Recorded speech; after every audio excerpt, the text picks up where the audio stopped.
seen as an event reward or even a PvP reward, or even as a first day launch bonus if you've been playing Medarot S from its very early days. It is KBT50 G-Metabee, with a kit of missile, rifle, Gatling, biped legs, and the leg ability of Charge Shot, which buffs the success and power of equipped shooting parts upon a certain Metaforce threshold being maintained. Now, compared to regular Metabee, who also has been in the game since launch, naturally, there really is no major stat difference between Metabee and G-Metabee. If anything, there might be just a very slight variance between the two of them. Maybe one has a little bit more power, one may have a little bit more heat, just a little more armor, and so on. But across the board, they are more or less identical in every way. And if you are going to use G-Metabee, it's essentially going to be nothing more than just bragging rights and memes at that point. Missile is a gunpowder-based and shooting-based skill, which is a full AoE, meaning it will damage all parts of the target equally and spread load the damage evenly among them. Right Arm of Rifle is a conventional shooting skill that is one you can generally never ever go wrong with using, with its wonderful balance and versatility, and no major drawback or penalty while in cooldown.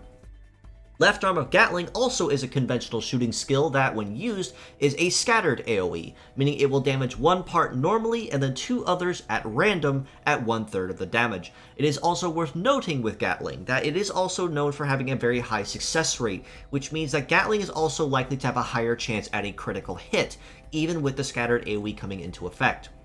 Biped legs do also mean that G-Metabee also will have very solid coverage on most terrains, and like I mentioned, the performance will be moderately equal even to that of just standard Metabee, of course pre-tune-up of course, so if whether you choose to use him or use Metabee, there really is no major drawback to using one or the other. And of course, the Charge Shot ability is nice, as it means once Metabee is able to maintain a certain Metaforce threshold, his attacks are more likely to land or land crits, and they're also going to be hitting just a little bit more painfully than most others.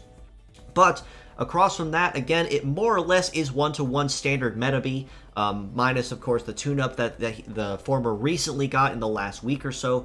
Basically one-to-one stats, very negligible stat differences across the board for all of them. So G-Metabee is Metabee, Metabee is G-Metabee in this case.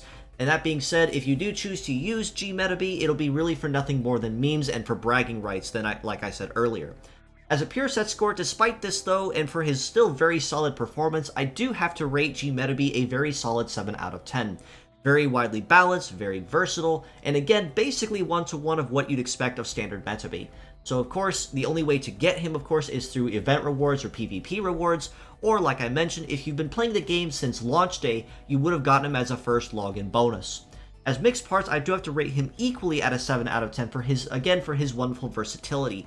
Even if Missile isn't something you will use super often, Gatling and Rifle are also very solid skills you can never ever go wrong with using, and even the biped legs with the Charge Shot ability are in that nice sweet spot of where you'd expect bipedal legs of a shoot type mastery to be. So very solid model all around, again identical to the main one in every way, shape, and form with very minor stat differences, so whether you use one or the other, it's completely up to you.